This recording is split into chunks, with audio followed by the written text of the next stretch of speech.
Hello, my name is Debbie Ison of Tranquil Awakenings, and I am a therapist and a therapy trainer.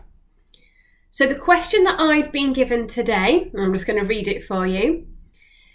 It's from Simon, and he says, Debbie, whenever I've met you, you've always come across as extremely knowledgeable, referring to the science that underpins your work. However, when we've also had conversations, I've also noted there is spiritual undertones to them, and you are happy to openly discuss that side of your work also. How do you get the balance, and do you think there is a balance between science and spirituality? What a great question. Okay, so yes, I do think there can be a balance. However, it is sometimes a tricky one to navigate. So based on my personal experience, I found this hard for a long time. I felt that you needed to either be scientific or spiritual, and it was really difficult to be both. And that caused a lot of conflict. So that would start all the way back in my childhood. I'd always seen and experienced different things that were beyond the 5 physical senses. And I didn't really know what to do with that. And I didn't really know that it was as common as it is. The conflict arose with that I was also very academic. I still am. And I like to learn and I like to understand the science behind things. I'm very logical and analytical. And when I was at school, I did 13 GCSEs. I got a big breadth of understanding. And then when it came to my A-levels, I had to think, what was it that I wanted to focus on? And for me, what's always been my passion and interest is the human experience. So I chose 4 A-levels, including psychology and sociology. Now, at the time, what I really remembered was that there was some maybe perhaps narrow-minded or misunderstood points of views that they were less worthy than sort of the hard sciences. And I remember when I got my 4 A's at A-level, one of my friends who had studied sciences and design technology actually approached me and said that her C's were worth more and had more value than my A's because of what I'd studied. And that really knocked my confidence for quite a long time. And I tended to notice that then through my adult life, that if you started to speak about anything spiritual or weird, it isn't weird of course, but that's how a lot of people perceive it, then you would be frowned upon.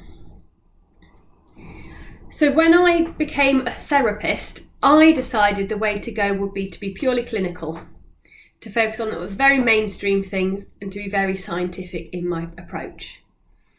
And that was brilliant. I got lots of work, lots of success, lots of learning, because I love to find out about new things. However, my clients and the universe had other ideas.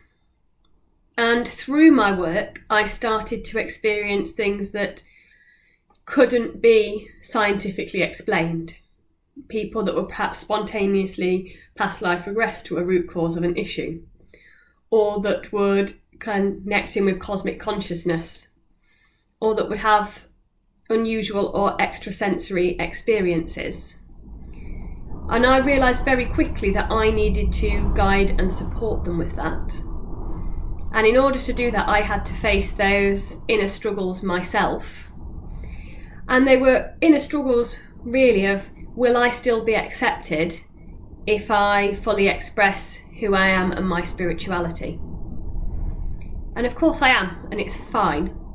But it took me a long time to get the courage to speak about all of the unusual experiences that I have. However, I do think those more unusual experiences are often an intrinsic part of human experience. However, because of the society we live in, we'll end up convincing ourselves that we haven't experienced them, or because that we don't have any science or evidence to back it up, then it can't exist.